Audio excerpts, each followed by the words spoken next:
Hello, fantastic fellow Earthlings. Welcome to Vigilance. This is Brady Rose. Today we're going to break down the accusations against comedian Aziz Ansari by a woman who's only identified as Grace in an article on the feminist website called Babe.com. According to the article, after arriving at his apartment in Manhattan on Monday evening, they exchanged small talk and drank wine. It was white, she said.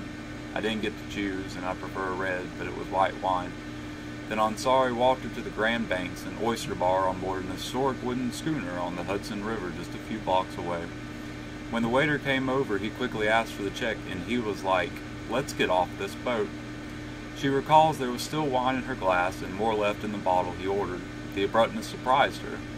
Like, he got a check, and then it was bada boom, bada bing, we're out of there.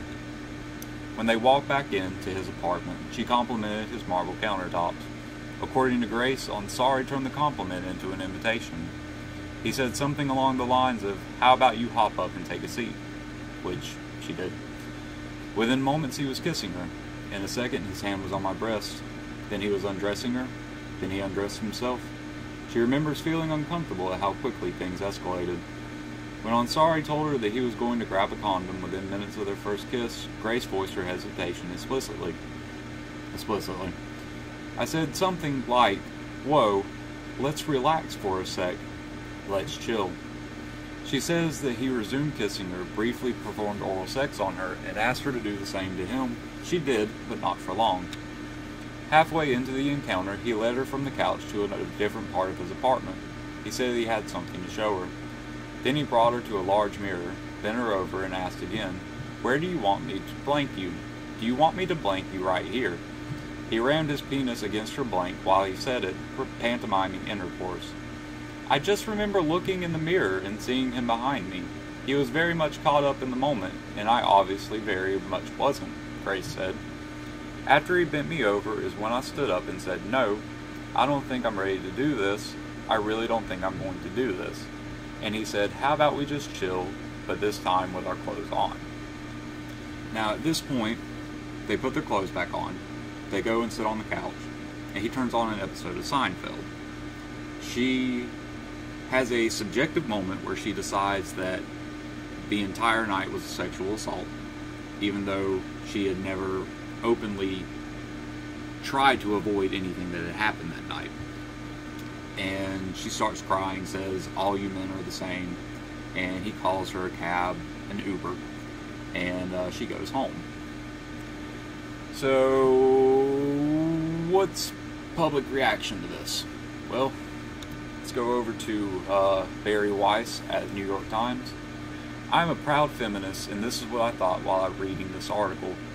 If you're hanging out naked with a man, it's safe to assume he is going to try to have sex with you. If the failure to choose a Pinot Noir over a Pinot Grigio offends you, you can leave right then and there. If you don't like the way your date hustles through paying the check, you can say, 'I'm having a lovely evening, but I'm going home now.' If you go home with him and discover he's a terrible kisser, say, 'I'm out.' If you start to hook up and don't like the way he smells or the way he talks or doesn't talk, end it. If he pressures you to do something you don't want to do, use a 4-letter word, stand up on your own 2 legs, and walk out his door." Aziz Ansari sounds as if he were aggressive and selfish and obnoxious that night. Isn't it heartbreaking and depressing that men, especially ones who present themselves publicly as feminists, so often act this way in private? Shouldn't we try to change our broken sex culture? And isn't it enraging that women are socialized to be docile and accommodating and to put men's desires before their own? Yes, yes, and yes. So, not a great response for Babe.com from Barry Weiss in the New York Times. But we will continue with Caitlin Flanagan. "I thought it would take a little longer for the hit squad of privileged young white women to open fire on brown-skinned men. I had assumed that on the basis of intersectionality and all of that, they'd stay laser-focused on college-educated white men for another few months.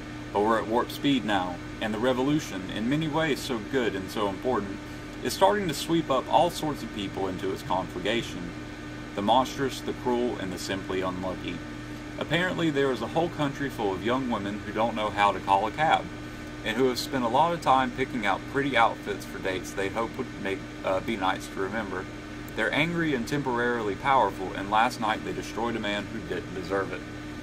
Okay, so also not a great response from Caitlin Flanagan over at The Atlantic.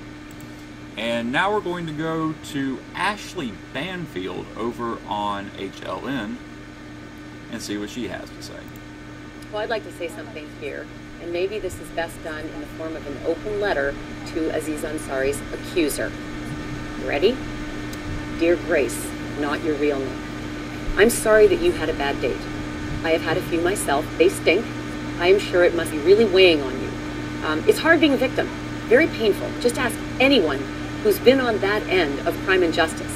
I cover them every day. It's no picnic.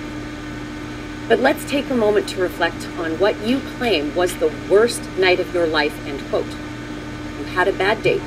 Your date got overly amorous. After protesting his moves, you did not get up and leave right away. You continued to engage in the sexual encounter.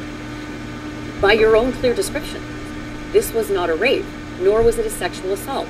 By your description, your sexual encounter was unpleasant. It did not send you to the police. It did not affect your workplace or your ability to get a job. So I have to ask you, what exactly was your beef? That you had a bad date with Aziz Ansari. Is that what victimized you to the point of seeking a public conviction and a career-ending sentence against him? Is that truly what you thought he deserved for your night out? Let me be completely clear. If you were sexually assaulted, you should go to the police right now. If you were sexually harassed and your bad date because of his actions mitigated your ability to do your job, you should definitely speak up and loud. Because that's happened to me too, and it stinks. But if you just had an unpleasant sexual experience, you should have gone home. Maybe just go ahead, tell your friends to avoid this guy, he's gross. Go ahead, tell the date himself he's gross, that he is not the lover that he thinks he is. And without question, don't go on a second date with him. Certainly do not marry a guy like that. But what you have done, in my opinion, is appalling. You went to the press with the story of a bad date, and you have potentially destroyed this man's career over it, right after he received an award for which he was worthy. And now here is where I am going to claim victim. You have chiseled away at a movement that I, along with all of my sisters in the workplace, have been dreaming of for decades. A movement that has finally changed an oversexed professional environment that I, too, have struggled through at times over the last 30 years in broadcasting. If you're lucky, there's a really good chance that you're not going to experience the toxic work environment that the rest of us have endured, and that is because of the remarkable progress being made against the Harvey Weinsteins and the Kevin Spaceys of the world. The Me Too movement has righted a lot of wrongs, and it has made your career path much smoother. And here's where I'm guessing it's going to be a long career path. You're 23. What a gift. Yet you looked that gift horse in the mouth and chiseled away at that powerful movement with your public accusation. And I'm going to repeat this because it's important. If you were sexually assaulted, go to the cops. If you were sexually harassed, jeopardizing your work, speak up and speak out loud. But by your own descriptions, that is not what happened. Okay, so that's not looking great for the Me Too movement. But I agree with Ashleigh 100% here. When I was reading the article, I couldn't help but think, when's she going to leave? Anyway, let's also go over to Heather McDonald and see what she has to say. At the Institute and another Me Too skeptic, and she joins us tonight. Heather, thanks a lot for coming on. Thanks, Decker. So where do you think this is going in the Me Too movement at this point? Well, it's going towards the disappearing of men.